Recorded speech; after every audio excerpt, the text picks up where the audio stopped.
dagdag bayarin para sa mga pasaherong Pilipino na pupunta sa ibang bansa at uuwi sa Pilipinas na may total na 480 pesos. Under review na daw bago ito aprobahan. Pero maganda ang sinabi dito ng isang tagapagsalita ng NAIA na hindi naman daw talaga nararapat o hindi tama na sa mga tao kunin ang pondo para gamitin dito or sa pag-upgrade ng border security sa immigration, na ang Bureau of Immigration lang mismo ang nagpupumilit at ang nakaisip nito dahil taon-taon nga ay napakalaking budget ang nilalaan ng gobyerno para dito at napakarami na nga binabayarang tax ang mga Pilipino. Alam mo ba na may ipapatong na naman sa pasahero para naman daw sa improvement ng security sa Bureau of Immigration? Hala? Parang 480 pesos na naman dadagdag. Bagong invento. Tataas lang naman.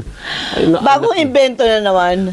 Si Romeo Sauler, ang Head Secretariat po ng pagkakaisa ng mga users, stakeholders at obrero ng NAIA o puso ng NAIA. Si Romeo, magandang umaga po sa inyo. Good morning. Isang magandang umaga rin no sa inyo, ka Alvin at ka Doris. Opo. Ano ba itong gusto na namang ipatong ng gobyerno, specifically ng Bureau of Immigration sa mga pasahero? Ano po? Ito ba'y makatarungan? May basihan ho ba ito? O paano ba? Kamakailan lang ho namin na nalaman yan. I think no Sabado ko lang nakarating sa akin yan.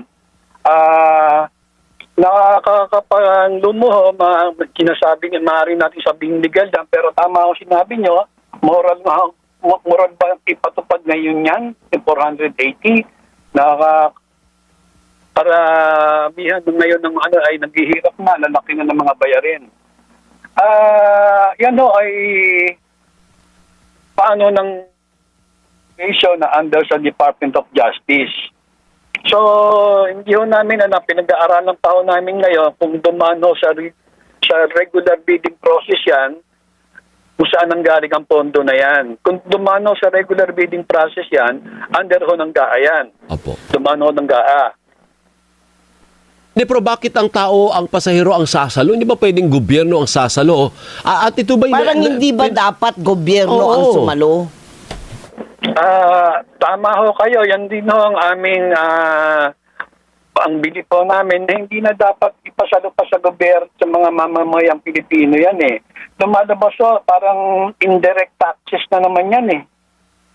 Ama, ito ba'y naipatupad na o hindi pa naman? Base ho doon sa nakita namin mukhang i-implementa nila yan dahil nung bidding yung nakita kong September 2025 pa, kung maalala nyo, yan yung nag-umpisa yung implementasyon ng pagtaas ng mga visa NAIA. Oo. Na hawakan ng NNIC. Oo.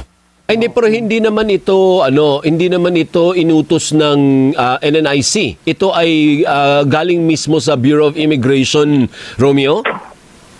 Yan pang ho siya namin pinag-aaralan. Pero as far as I can recall sa concession agreement between NAIA and NNIC, parang wala pa ako hindi ko napansin niya. Pero pinaparepaso ho namin ulit.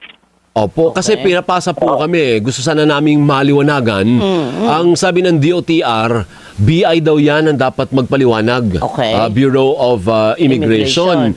Pero sa akin naman, yung pasilidad, under yan sa DOTR Correct. Dapat responsibilidad niyong ipaliwanag sa mga pasahero. Kasi bugbog naman na sa buwis ang Sinabi ordinaryong mo pa. consumer. Sa kuryente pa lang, pag nakita mo yung binayar mo, pangatlong pinakamataas, buwis Kaya na napupunta sa gobyerno. Ito naman ngayon sa Ganyan pa. airport. May travel iba pa yung travel tax, Romeo. Iba pa yun, di ba? Iba pa yung terminal fee, iba pa rin ho yun. Naku, Iba pang terminal fee. Sa lahat, ang Tapos dami ngayon, naman. pati ba naman yung sa immigration, ano nga ba may term na ginamit? Na wala na yung kudigo ko dito. Para daw sa security. Improvement ng immigration, pati ba naman yan ang consumer yung sasalo? Hindi ba pwedeng gobyerno naman ang sumalo? Yun na nga At this point in time nga hindi karapat-dapat na magkaroon ng mga ganyang dagdag na bayarin Yan isang namin. Muli sinasabi niyo na sa pag-improvement at modernisasyon ng ating mariparan. Muli sinasabi namin, hindi kami against dyan sa improvement at modernisasyon.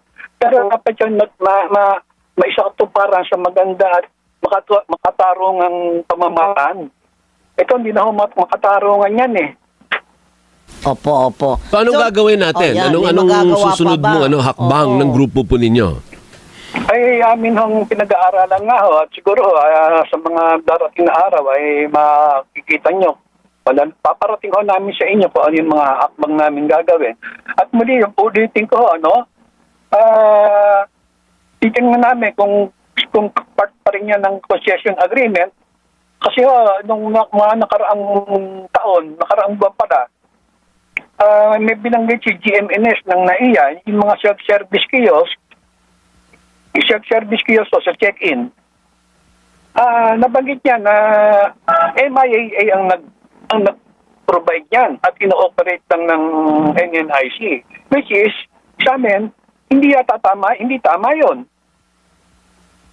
Opo. Sige po, May nakipagpapita yan. Dapat, yung private concessionaire dapat ang umunong yan. Kaya tama yung sinabi niyo kanina, Alvin, na nasa loob ng airport yan. Dapat, mayroon ding ang DOTR dyan. Secretary, ano po yung posisyon ng Malacanang doon sa proposal ng Bureau of Immigration para maningil ng around 240 pesos para sa mga travelers na lalabas o papasok ng Pilipinas para po doon sa sinasabi nilang upgrade sa kanilang mga ginagamit na systems sa immigration? Sa ngayon po ay ito'y proposal pa lamang po according to Commissioner Joel Anthony Viado. So wala pa po itong anumang desisyon, wala pa pong nararating ito. Ito ay mere proposal. So wag po muna mag-alala ang ating mga kababayan dahil mas nauna po talaga silang mag-react. Wala pa po ito. Pero what is the position of the palace? Is the palace supportive of this proposal or does the palace think that it is necessary given the time na mas mahal po yung pagbiyahe sa within the country or outside the country? Alam naman natin po kung ano po ang layunin nito. Ang layunin nito ay magkaroon ng mas ligtas at mas modernong border control system, ngunit dapat itong maisakatuparan sa paraang malinaw, makatarungan at may tiwala ang publiko. Yan po ang sinasabi ni Commissioner Viado. But still, ito po ay nasa stage pa ng pag-aaral, kaya wala pa pong stance ang Pangulo patungkol dito. Ma'am, just your point of view, the Bureau of Immigrations under the 2026 proposed budget enjoys a budget of, kunin ko lang po yung exact amount. More or less, they have, nawala po yung figure, pero more or less, mayroon po silang millions already in funds for their capital outlay as well as their other expenditures. On top of that, nag-privatize din po yung NAIA, pati yung ibang major airports sa Pilipinas. Bakit po kailangang singilin sa taxpayers itong additional upgrades for immigration systems when this isn't already included in the national budget? Kaya nga wag natin munang pangunahan, inaaral pa po. So wag muna tayong maalarma, wala pa po ito. Last naman, for my end, hindi po nakikita ng Malacanang yung glaring question kung bakit kailangan mag-propose ng ganito in the first place when this is already funded by taxpayers' money.